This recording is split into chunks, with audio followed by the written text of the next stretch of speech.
Comment dresser un tableau de variation?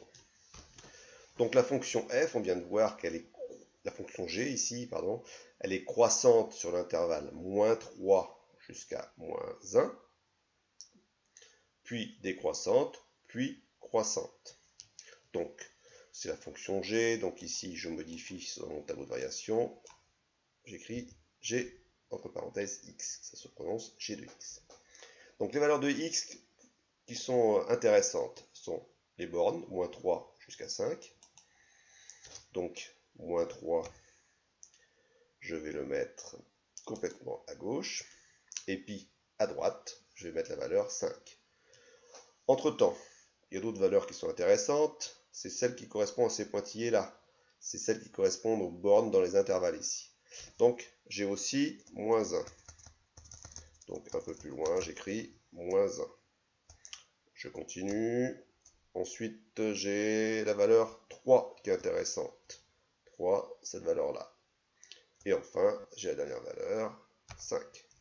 Donc, je vais faire des espaces un peu plus grands. Voilà. Donc ici, j'ai les valeurs intéressantes qui portent sur la variable x. Donc, pour représenter, pour dresser un tableau de variation, simplement, on met une flèche vers le haut pour montrer que c'est croissant. Donc, quand c'est entre x égale moins 3 et x égale moins 1, c'est croissant. Entre moins 1 et 3, c'est décroissant.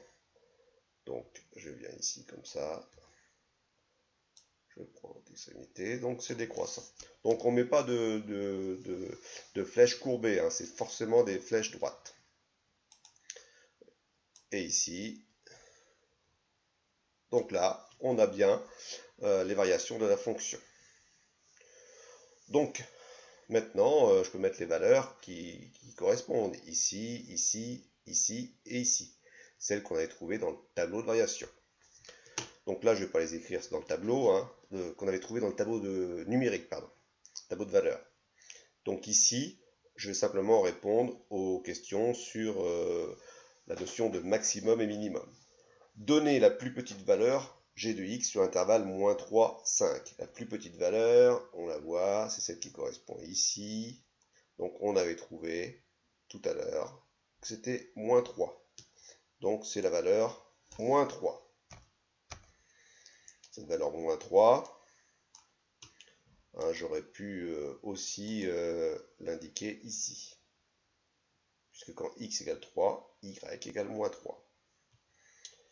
La plus grande valeur qui correspondra à la notion de maximum, bien entendu, c'est celle qui va être ici, forcément, quand x égale moins 1. Quand x égale moins 1, la plus grande valeur, c'est 3. Donc ici, hop, je mets 3.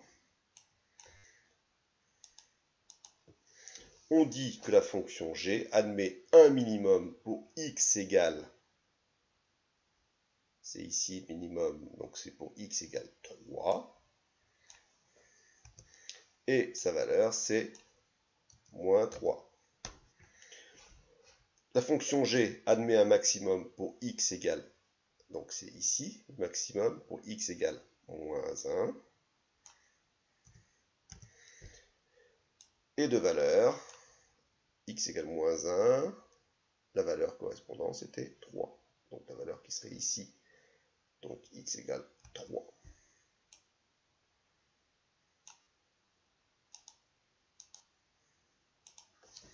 Donc ici, on a bien exprimé les variations de la fonction. On a communiqué sur le maximum et le minimum.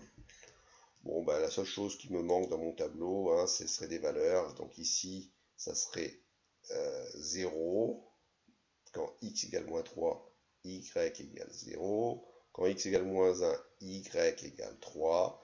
Quand x égale 3, y égale moins 3, et quand x égale 5, y égale 0. Ces valeurs-là, on les retrouve dans le tableau de valeurs qu'on a fait dans une précédente vidéo.